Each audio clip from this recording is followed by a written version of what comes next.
Então, pronto. Boa noite para todo mundo. Sejam bem-vindos. Obrigado por aparecerem. Então, Matot Masei, né? Como eu falei no começo, para achar que eu falei muito pouco ou não falei ainda, são as últimas Parashot, né? Mehubarot de novo, são duas Parashot juntas. E elas finalizam o Sefer Bamidbar, né? Elas terminam o famoso livro de números, né?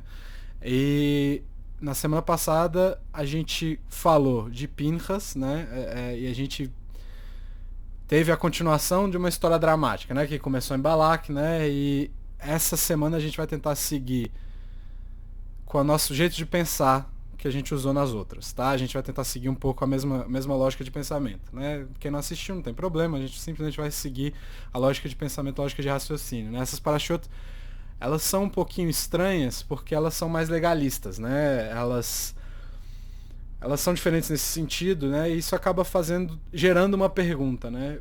O que uma porção alárrica, né, uma porção legalista está fazendo num livro que continua a história de onde parou em Shemot, né? Em Êxodo a gente tem uma história cronológica que está seguindo, apesar do Rashi falar que não existe cronologia certa dentro da Torá, a gente sabe que tem uma cronologia, né, nesse sentido, pelo menos quanto aos livros, né? Então, existem duas continuações para Shemot. Eu já discuti isso algumas vezes, né? Para o livro de Êxodo existem duas continuações. A primeira é a continuação legalista, que é Vaikra, que é o livro de Levítico, né? E a segunda é a continuação agadática, sei lá, é a continuação da história, a continuação dos eventos que aconteceram, e isso é Bamidbar. Então, quando aparece história em Vaikra, a gente tem que também fazer a pergunta: o que essa história está fazendo aqui, já que é um texto mais voltado para essa ideia de Alahá, né? Mais voltado para as regras, para as leis, né? Então, nesse livro que continua e efetivamente termina a história da Torá, mas ainda tem Devarim. Sim, mas Devarim é em essência uma revisão, né? A gente chama de Mishneh Torah, que é uma revisão toda da Torá, né? Obviamente tem eventos novos ali, mas em maior parte é uma revisão do que do que vai acontecer, do que já aconteceu, quer dizer. Então, é bastante interessante quando a gente tem essa troca de papéis entre Bamidbar e Vaikra, entre Levítico e Números, tá? E aí a gente vê essa questão alárrica. Qual é a alahá que começa em Matot, né? A alahá que começa em Matot são alahá do que a gente chama dos Nedarim, né? Eu falei aqui no começo, quando a gente estava conversando, Bli Neder, né? A expressão sem promessa ou sem juramento. Eu não estou jurando nada, eu só vou tentar fazer uma coisa, né? Eu não estou prometendo o que vou fazer, né? Então, aqui surge o porquê da importância dessa expressão na conversa em hebraico, né? De onde que vem isso? Então, surge aí no número 1 a primeira parte. Vamos lá. Na Torá diz no começo da Parashá, Moshe falou às cabeças das tribos dos filhos de Israel, dizendo: é isso que Hashem ordenou. Quando um homem fizer um voto, Hashem um neder, né? A palavra pode ver a quarta palavra na linha hebraica, neder, ou fizer um juramento para se obrigar a alguma abstinência, não profanará sua palavra. Se você fez um juramento, vai ter que cumprir ele até chegar no Kippur, que a gente começa com Kol Nidre, né? A gente começa o Kippur fazendo uma reza que anula todas as promessas que a gente fez, e a gente pode fazer novas depois, né? Então, conforme tudo que saiu de tua boca, assim fará. Em geral, os Hachamim, eles citam a ideia de não faça, tá? Não é recomendado que você faça esse tipo de promessa, porque justamente isso. Tomar cuidado para você não profanar a sua palavra. Então, a Torá, a partir daqui, ela vai continuar esmiuçando essas regras envolvidas com os Nedarim. Depois vocês podem ler, né? Para deixar claro aqui o que? Justamente essa expressão, não profanará a sua palavra. Ou seja, você não vai diminuir o nível de santidade que tem na fala. Tá? É uma coisa, é algo que tem sofrido com certa frequência na nossa sociedade atual. Muitas vezes a gente vê promessas vazias, a gente vê outros tipos de redução da importância da fala na nossa sociedade, né? Então a gente tem esse conceito que foi discutido antes também, né? A gente já falou nessa vou chamar de trilogia de estudos que a gente fez entre Balak, Pinchas e Matot Masei, né? Que a gente falou dessa história de eu posso mentir, né? Existe por falta de um termo melhor, eu vou usar o termo que eu achei, que é mentira branca, né? Não sei se esse é o termo correto hoje em dia para a internet, se alguém tiver uma resposta melhor, um termo melhor que esse, né? Mas me perdoem se não for o termo correto, mas enfim. O que é isso, efetivamente? E aí eu fui atrás de uma definição geral do que seria uma mentira branca, né? É uma coisa menor que provavelmente não vai ser descoberto. Tá. Então essa mentira não tem cor nenhuma, efetivamente, né? Não é branco, não é nada disso. É simplesmente para dizer que é uma mentira pequena, né? Então a gente já discutiu algumas vezes no judaísmo que a gente não acredita que necessariamente todos os momentos devem ser emparelhados 100% com a verdade, né? Ah, mas promove mentira? Não é bem isso, né? Apesar de ser uma midá extremamente importante, a verdade, emet, né? Ser uma característica extremamente importante e muitas vezes o cerne da religião judaica, né? A gente fala Hashem emet em determinados momentos, né? Que Deus é verdade, né? Na semana passada a gente discutiu um pouco esse confronto verdade e paz, né? Em alguns casos a paz tem prevalência, né?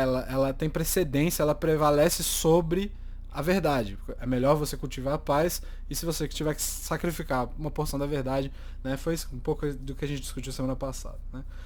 E o Talmud em Berachot deixa claro que, na verdade, o caminho é Emet, né? Que o máximo que você puder favorecer a verdade é o caminho, né?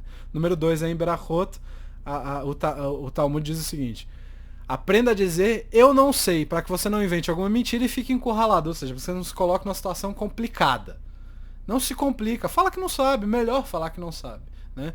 A gente tem discussões aqui depois, muitas vezes eu falo, não sei, vou ter que ir atrás, né? Às vezes eu não vou atrás, mas enfim. A paz, a gente falou, a paz tem essa precedência, mas ainda assim a gente tem que buscar a verdade o máximo possível, né? E a gente até citou um Midrash que fala, a própria midá de Hashem, a própria característica de Hashem de paz, de verdade, quer dizer, fala, o homem não é capaz de verdade absoluta, ele não é capaz disso, né? De perceber o quanto que isso é importante. Mas enfim, a gente trabalha com as nossas limitações, não é mesmo? Então a gente poderia, como a gente viu, dar uma escapada em nome da paz, né? Escapada da verdade em nome da paz. Mas essas mentiras brancas, né, por uma falta de palavra melhor, elas têm que seguir certas regras. Existe uma regulamentação quanto a elas. Tá.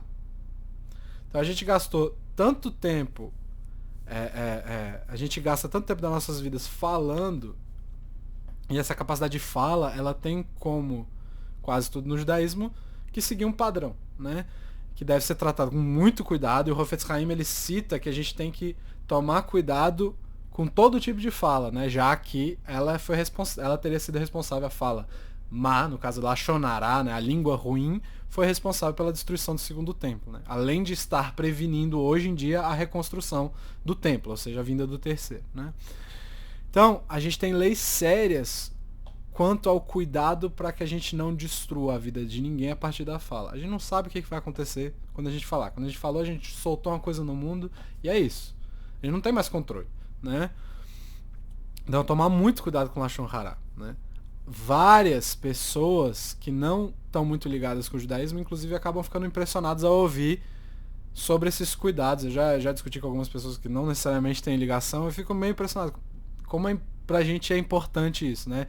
Que é uma coisa ditada por lei, de que a gente tem que ter cuidado com os sentimentos dos outros e com a vida dos outros dentro da nossa religião, né? E assim, a ideia hoje seria fechar o que eu falei nessa trilogia de estudos, né?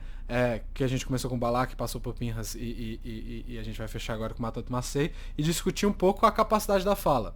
Já falei sobre a fala, a importância da fala, vamos dizer assim. Vou fazer uma self-promo aqui. Que a Parashat Tazria Metzorah, a gente falou especificamente da fala, da origem e por que ela influencia tanto em alguns aspectos. Então, se você quiser dar uma olhada, tá lá no canalzinho do YouTube depois. Já falamos um pouco sobre isso, vamos abrir um pouco essa ideia, né? Então vamos voltar para Parashá. A gente viu aqui o quê? Que a gente tem a obrigação, quando a gente faz um juramento, de que tudo aquilo que foi expresso verbalmente deve ser feito, né? E por isso é comum a gente ouvir essa expressão Bli Neder que eu falei mais cedo, né? Sem promessa, sem Neder, né? Eu não estou prometendo nada, eu só estou falando que eu vou tentar, né? E aí a gente volta a essa ideia de mentira branca. Fui atrás de outra definição e eu achei uma mais interessante, que é: são facilitadores da vida em sociedade para garantir a interação com pessoas ou para não desapontar alguém. Beleza. Essa seria uma definição padrão, né? E como a gente costuma falar aqui, o judaísmo não costuma seguir essas definições padrões, tem definições próprias. Qual seria a definição do judaísmo para mentira branca? Sei lá, para uma mentira permitida, né? Qual que seria? Basicamente a regra é: não pode ser para o seu próprio benefício, você não pode falar para se dar bem, e você não pode causar nenhum tipo de perda ou ganho para ninguém, seja monetário ou qualquer tipo de ganho, tá? Essa é a definição básica. E eu vou dar um exemplo para tentar ilustrar melhor essa ideia. Se é um advogado, eu sei que tem muitos advogados, se eu falar aqui, se eu falar uma besteira, me corrijam, por favor. Vamos supor que você tem um cliente muito importante e você prometeu para ele que você vai mandar um documento na segunda-feira. A primeira coisa pela manhã, antes de chegar no escritório, você vai mandar o documento que ele pediu para você mandar. Beleza. Para chegar no dia seguinte ou na mesma semana. De tarde você acabou esquecendo, porque, sei lá, o final de semana foi animado e você acabou esquecendo de mandar. E o cliente liga de tarde e pergunta: você já mandou? O que você responde? E aí esse aqui é o negócio. A gente sabe que existe, sei lá, que no Brasil existe aquela coisa do Sedex 10 que você vai chegar no dia seguinte. Não vai necessariamente atrapalhar com o trabalho, né? As coisas vão chegar na hora certa. Você pode dizer que mandou? Não. Não pode dizer que mandou. Porque você vai ter um ganho direto quando você diz que você está mandando, né? Você tá ficando na fita com o cliente, sei lá, tá ficando bem com o cliente. Então você não pode dizer, certo? Só que tem mais um detalhe. Você tá tirando a chance dele de mudar de ideia. Então não só você tá ganhando isso, como você tá fazendo alguém perder alguma coisa, né? Você tá afetando de alguma forma o livre-arbítrio da pessoa. E isso é um problema muito sério dentro do judaísmo. A questão aqui é: se ele achou que era um erro mandar, sei lá, e tá te ligando: você já mandou? Porque eu não quero mais mandar, né? Pode ter essa opção. Ou então, para ver o nível de confiança, tem várias outras situações, né? Então, às vezes, a gente acha que a gente não tá afetando outras pessoas com as nossas ações e as nossas palavras, mas a gente tem que lembrar que a gente tem uma visão altamente limitada quanto a todas as possibilidades, né? O julgamento efetivamente não é nosso. Você errou, você agora tem que abrir para outra pessoa tomar a decisão dela. Pô, não consegui mandar, por isso, aquilo, outro, acabei esquecendo. Mas eu vou mandar pro Sedex 10, não tem problema, vai chegar no próximo dia. Você prefere que eu não mande mais? Alguma coisa assim, né? Então, a conversa tem que tornar-se real a partir desse momento, né? Pode parecer um certo exagero, mas é essa situação cotidiana que não bate com essa definição de mentira permitida dentro do judaísmo. Então a gente tem que tomar muito cuidado com casos como esses, né? E assim como, vamos dizer assim, assim como casos com a Haron, que promovia a paz no meio do acampamento, né? Ele tinha toda aquela ação de falar: o fulano quer os dois estão brigados, o fulano quer se desculpar com você. O fulano não falou nada, não quer desculpar coisa nenhuma, mas ele tá com vergonha de se desculpar e tudo mais. Você pode ir lá falar com ele? Posso. Aí vai no fulano: o outro quer se desculpar com você pode ir lá falar com ele, né? Aquela história toda que a gente contou. Ele não necessariamente falava a verdade, mas promovia a paz a partir disso, né? E aí isso aí vai pro outro lado, isso vira uma mitzvah, né? Deixa de ser uma coisa padrão, deixa de ser uma simples mentira e vira uma mitzvah, né? Mas o Maimonides, o Rambam, ele cita uma ideia interessante e pergunta: essa ideia, né? Essa ideia quanto à linguagem. Se a linguagem usada no momento permite uma coisa que parece uma mentira, como é que a gente faz, né? O que acontece nesse momento? Vou dar um exemplo. Negociações. Você está negociando preço com alguém, você está querendo comprar, você quer pagar menos. A pessoa que está querendo vender quer ganhar mais. Você pode fazer coisas que parecem mentira, por exemplo, falar assim: não, minha última oferta é essa. A gente sabe que normalmente essa frase, minha última oferta é essa, nunca é verdade. Então, isso pode ser feito? Pode, não tem problema nenhum, porque essa é a linguagem do comércio. A linguagem do comércio exige momentos como esse. As pessoas, o comércio tem esse processo, né? Então, não é considerado em si mentira. O processo de negociação não é considerado mentira. A não ser que você fale essa garrafa que eu tenho aqui é a melhor garrafa. Não, não é a melhor garrafa do mundo. Aí você está mentindo. Mas o processo da negociação não tem problema. Tá? A própria medicina também. A gente vê exemplos disso dentro da medicina.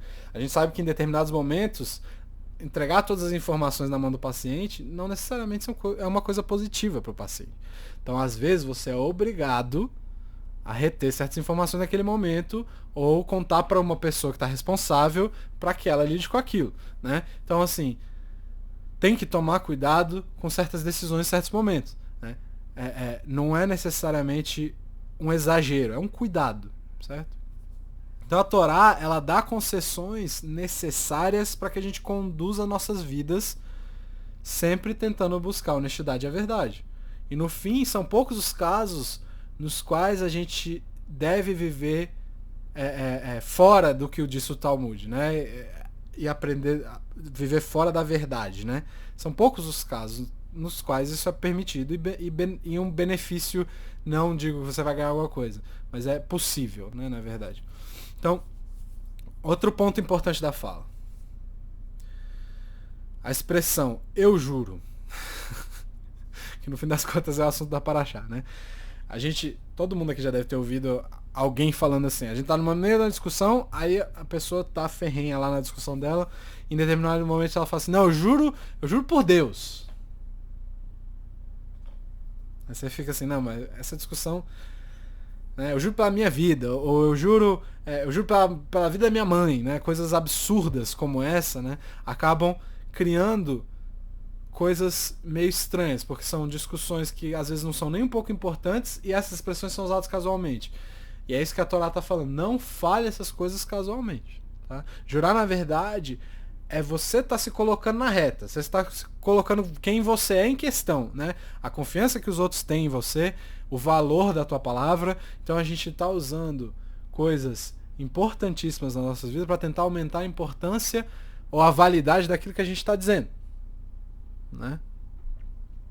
Então, a gente vai tentar entender qual que é o poder da fala em si, dentro dessa hierarquia da criação de uma criatura, né, de uma que é capaz de se expressar pela fala, né?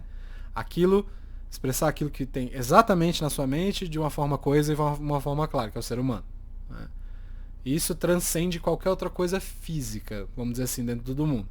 A fala é costumeiramente associada à mente, né? E no judaísmo a gente vê uma conexão direta entre a fala e a espiritualidade. Tanto que na hora da Amidá, quando você está fazendo, você tem que falar. Baixinho, para ninguém te ouvir, só você, mas você fala. Né? Então a habilidade de falar, de pensar, analisar, raciocinar, lembrar, entender, são consideradas espirituais dentro da ideia aqui. Né? São aspectos que a gente chama de Betselmo, né? Betselem Elokim, com a semelhança de Hashem, com a imagem de Hashem, né? Semelhança ao Criador. Os outros animais, em compensação, eles costumam resolver esses problemas mais ou menos sempre da mesma forma. Ah, mas tem animal que fala. Ele está falando ou ele está imitando um som? Né? Ah, existe comunicação entre animais. Sim, mas ela é bem rudimentar e tudo mais, né? Mesmo que a gente fale, tem cetáceos, por exemplo, que cetáceos não, cetáceos, tem muitos cetáceos que se comunicam embaixo d'água com coisas, canções, né, que a gente chama. Existem outros animais que projetam luz para se comunicar e tudo mais, né? Mas é bem rudimentar. Eu vou comparar com uma criança de 2, 3 anos de idade, ela tem uma capacidade muito mais refinada, vamos dizer assim. Né? Então, por exemplo, problemas de comida, se a gente for fazer uma comparação, só pela essa ideia de raciocínio, até os animais muito inteligentes, como corvos, né, eles vão tentar resolver o problema. Vocês perceberam que um jeito de resolver o problema funciona? Eles vão continuar usando aquele jeito. A não ser que ele veja um outro, e essa tá aí a grande sacada dos bichos, vamos dizer assim. Ele vê um outro bicho fazendo melhor que ele vai tentar daquele jeito, às vezes, né? Mas a gente tem um outro jeito de ver essas coisas. A gente estava falando no começo de pão, né? A gente tem a possibilidade de, pão é minha comida preferida, sei lá. Eu tenho a possibilidade de falar assim, tem pão na minha frente, eu tenho a possibilidade de falar assim, não vou comer pão, por mais que eu esteja com fome, porque eu estou de dieta, qualquer coisa parecida. Né? Então a gente tem essa capacidade de, eu não preciso comer agora porque eu tenho outras obrigações, ou eu não vou comer pão, pizza, ou o que quer que seja sua comida favorita, por não querer comer isso agora e querer comer algo mais saudável em contrapartida. Né? Então a gente tem jeitos diferentes de lidar com os nossos desejos, com as nossas vontades e as nossas prioridades. Né? E essa capacidade de fala está envolvida com isso. Os animais vão sempre buscar as preferências deles. Né? Eles têm essa ideia de buscar as preferências. Meu cachorro come uma quantidade de frango todo dia. Ele vai ficar esperando para comer o frango para ver se depois ele come ração. Ele tem a preferência dele. Ele vai comer ração se ele precisar só. Né? Então, essas coisas a gente tem que ver, a gente tem que prestar atenção. Nós temos essa capacidade de ignorar nossas preferências se assim a gente desejar. A palavra, por exemplo, para fala em hebraico, dibur ou daber, ela define em si a importância dessa ação. Né? Qual que é a importância? A gente vê que ela é formada por 3 letras, né? Dalet, Beit e Resh, né? Os nomes das letras em si também têm significados. Todo mundo já deve ter ouvido isso, né? Ain, a letra Ain é olho, por exemplo. O que é Dalet? Dalet é porta, tá? Pode ser porta. Beit, a gente fala que é casa, né? Beit Knesset, né? Casa. Então, ou algo que contém outras coisas, tá? Beit também pode servir para isso. Resh, principalmente aramaico, Rosh, quer dizer cabeça, tá? Então, o que é a fala? A fala é a porta para a mente. A fala é a coisa, a porta para aquele lugar que guarda as nossas ideias. Então, a expressão de uma ideia, isso é a fala. As ideias são funções, para os nossos sábios, da Neshama, e não da Guf. Né? A fala, as ideias, elas são funções da nossa alma, e não do nosso corpo. A fala talvez seja a ferramenta mais poderosa que a gente tem como seres humanos. A gente poderia ser, sei lá, forte igual Schwarzenegger, mas qualquer touro ou gorila é muito mais forte do que o Schwarzenegger. É muito mais, não tem nem comparação. Tá? Pode ser o cara mais forte do mundo, mas não tem comparação. Né? Então a fala é a ferramenta que a Hashem deu para que a gente use o mundo de forma criativa, para que a gente possa criar, construir tanto os nossos universos ao nosso redor, quanto os nossos universos internos. Abraham, que era um homem muito espiritualizado, né? Não precisa nem ficar falando disso, mas como a gente viu algumas vezes, a capacidade espiritual dele era capaz de mudar as pessoas só com as palavras dele. Como? O que Hashem falou para ele? Hashem falou para ele, quem você abençoar vai ser abençoado, quem você amaldiçoar vai ser amaldiçoado. Ou seja, às vezes o destino daquela pessoa está na mão de Abraham, que tinha esse poder da fala, para o bem ou para o mal. Né? E o Zohar, ele cita a ideia de que cada um de nós também teria esse poder. E esse poder, ele tem que ser usado corretamente. Vou dar um exemplo. O Kaddish. Né? A gente faz o Kaddish quando tem uma menina dentro da sinagoga, e é uma reza que tem o poder de ajudar a Neshama, uma alma que já partiu. Como assim? Né? O que é que está escrito no Kaddish? Eit Gadal, Veit Kadash, Merabá. Então, a primeira frase é o que define o Kaddish. O Kaddish é exaltado, santificado seja o seu grande nome. Calma aí. Né? Porque eu falei algumas palavras, o nome de Hashem ficou maior? Como que isso funciona? Né? Que grande mudança no cosmos vai acontecer por causa de algumas palavras que eu acabei de proferir? Não parece fazer uma grande diferença, né? O que significa isso? O Kaddish, na verdade, está dizendo pra gente que a gente tem o poder da fala, e com isso a gente pode espalhar o nome de Hashem por esse mundo. E sim criar novas espiritualidades, novas fontes de espiritualidade com essa ferramenta que ele deu pra gente, com o poder da fala. Tá? A boca é uma coisa muito poderosa, né? Tanto que tem várias coisas escrevendo. A língua é tão poderosa que ela precisa de 2 barreiras, né? 3, na verdade. A mente, tua mente pra segurar, né? Os dentes e os lábios. Não é à toa que a gente só tem uma boca e 2 orelhas, né? Que é famoso esse ditado aí, famoso, né?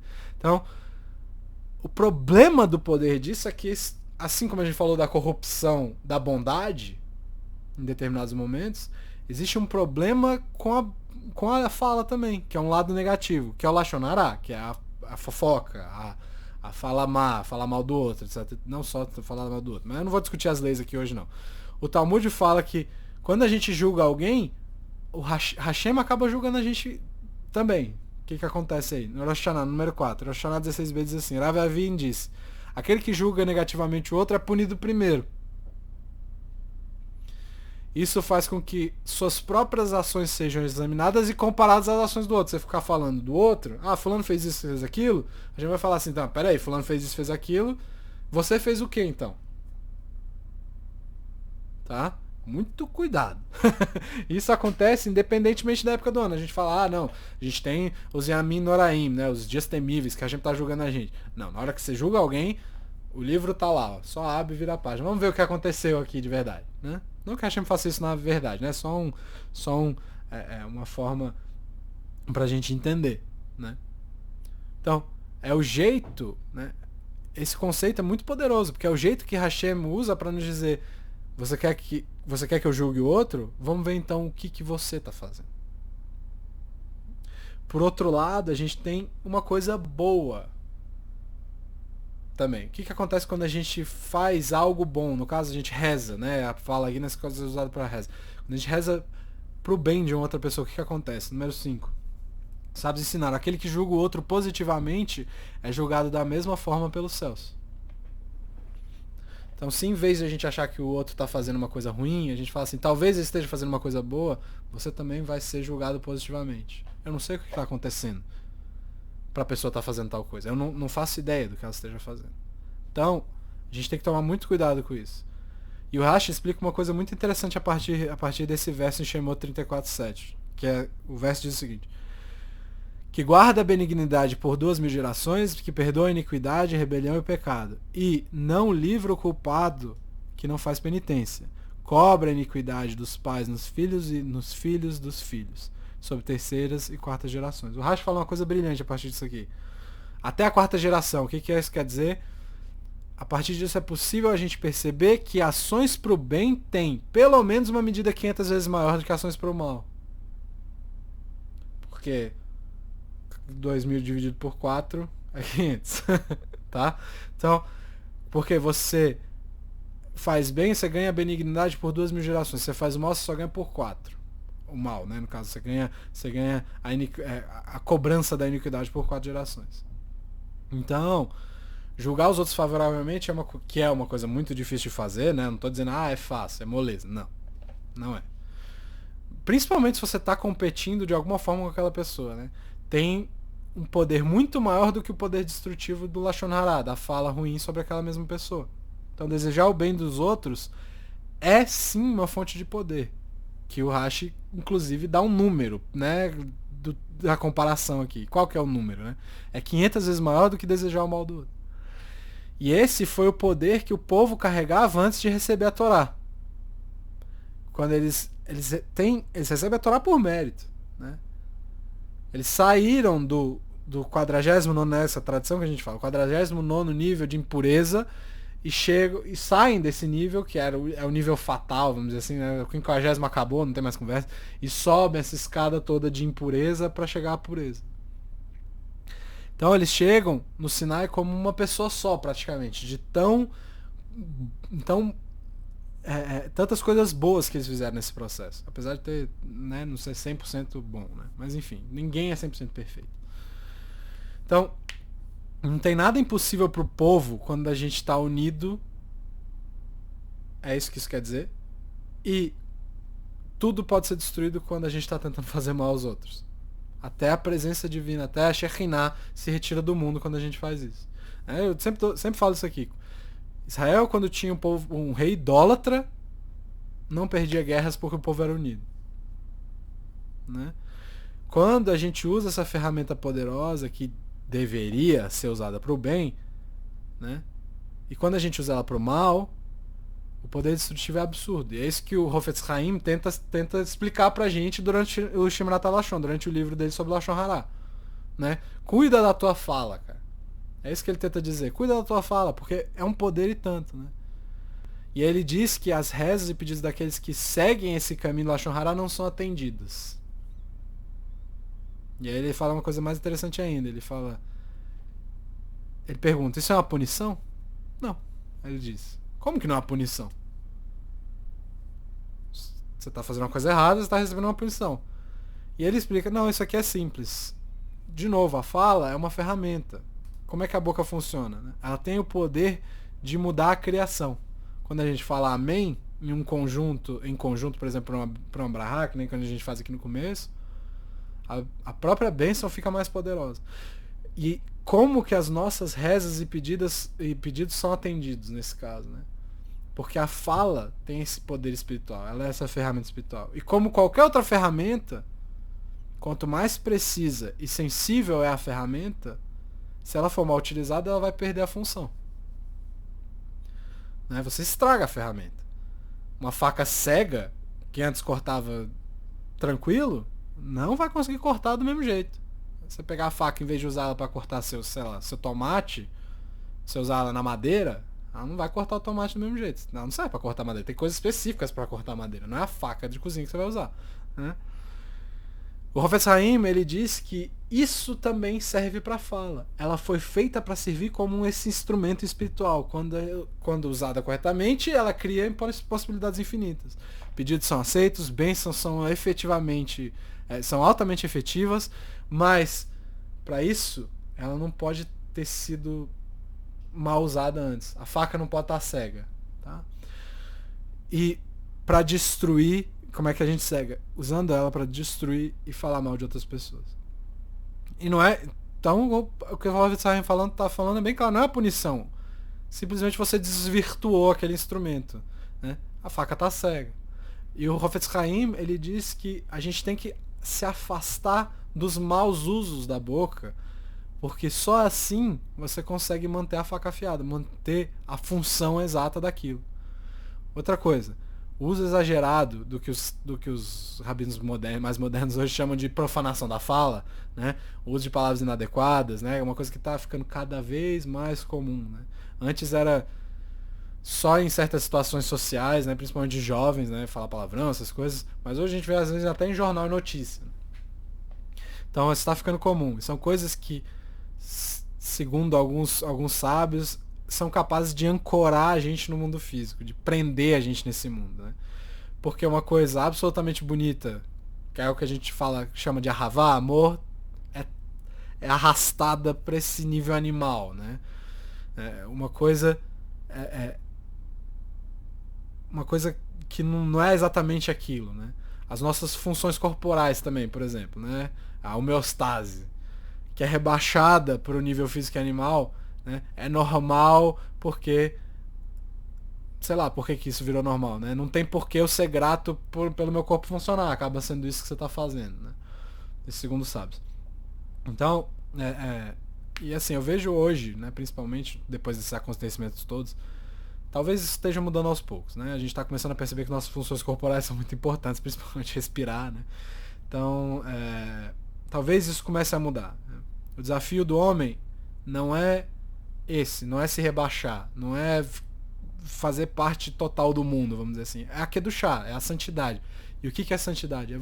Santidade literalmente é você se separar, e nesse caso separar do físico, né? Do puramente físico sempre que for possível. Rejeitar o animal dentro de você, rejeitar o instinto animal sempre que possível.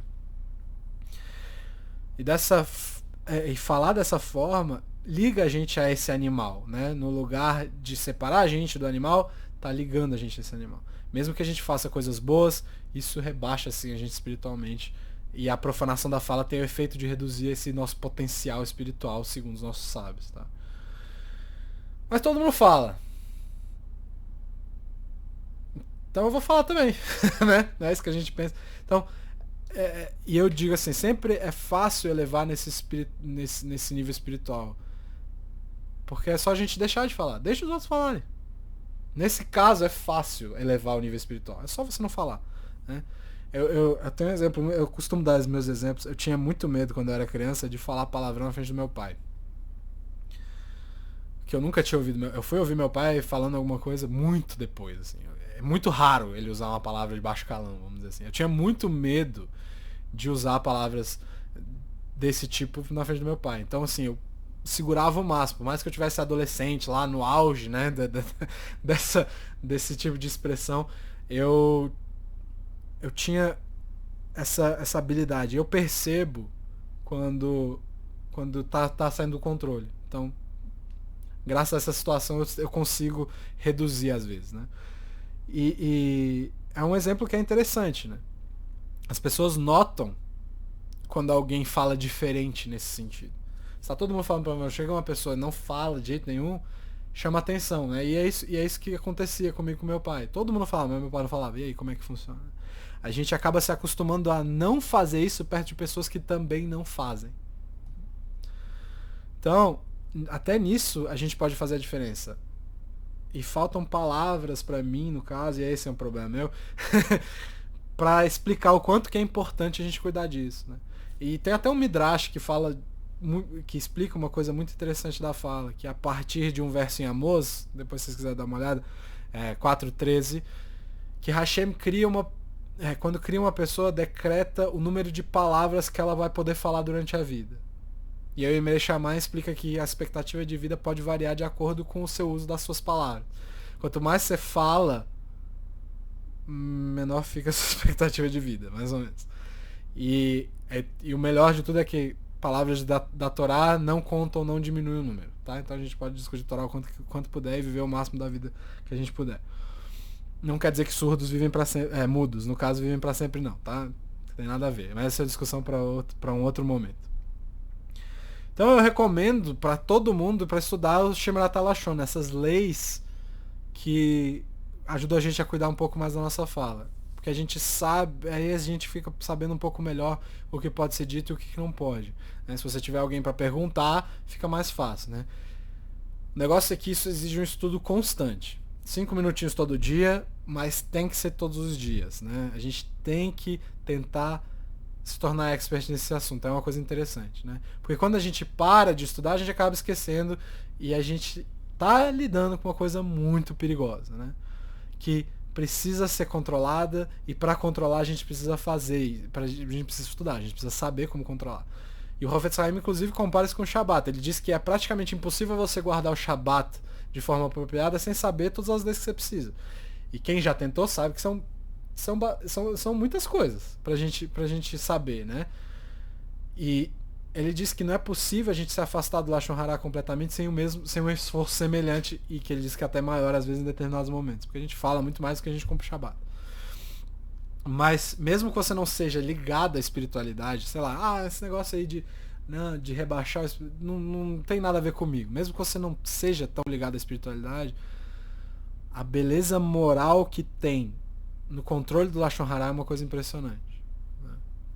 Se a gente quer ser pessoas boas e fazer Lashon Hara ao mesmo tempo, a gente só está se enganando e traindo a nossa própria moralidade. Né? Então eu queria deixar uma dica só para finalizar, né? Que é trabalhar uma outra coisa. Não sei estudar isso ainda. Tá, se você não sabe estudar isso ainda, que é simples na verdade, mas às vezes trabalhar essa característica, essa midá que tem se tornado a minha preferida com o tempo, que é shtiká, né? Que é o silêncio. E o Rabbi Eliezer Papo, no número 7, fala uma coisa muito interessante. Ele diz, se você não é capaz de controlar a sua raiva, tente ao menos ficar em silêncio. Você está com raiva de alguém? Fica quieto. De alguém? Fica quieto. Então a raiva não dará frutos e morrerá. Isso também vai calar os sentimentos ligados à raiva, já que o silêncio está para a raiva, assim como a água está para o fogo. Então o silêncio tem a capacidade de diminuir nossa vontade de falar do Lashon Hara em determinadas situações. Tá? E durante esse momento do ano, as 3 semanas, que é um momento que dá oportunidade para a gente avaliar nossas ações, é um momento solene, né? Um momento de introspecção, dar essa oportunidade de avaliar nossas características, nossas midot, nossas ações e mudar, né? Então, a gente tem que tentar mudar, mesmo que seja um pouquinho só, um passo de cada vez. Mussar é assim, um passo de cada vez. Vamos dar um passo de cada vez. Tentar diminuir um pouco, controlar um pouco o Lashon Hara. Isso é um passo importante no momento de dificuldade que a gente está passando. No momento que a gente lembra do Beit HaMikdash, lembra da destruição do templo sagrado. Para reconstruí-lo, a gente precisa lembrar do que o Hafetz Haim fala. O Lashon Hara é o que previne, né? Porque o Lashon Hara cria o que a gente chama de Sinat Hinam, né? Que é o ódio gratuito, o ódio sem motivo. A gente odeia por odiar. E isso previne a reconstrução do templo. Então, a gente precisa... não é aquela ideia de se não vai ajudar, não atrapalha. Não existe isso. Se você não está ajudando, você está atrapalhando. Então, vamos tentar diminuir um pouco o Lashon Hara para que as nossas comunidades, nossas famílias, tudo fique um pouco melhor. Porque fica, né? E assim, Baruch Hashem, a gente termina o livro de Bamidbar. Semana que vem a gente começa de Devarim, Hazak, Hazak, Venit, Hazek. Obrigado, pessoal. Muito obrigado pela paciência e boa noite para todos. Obrigado de novo.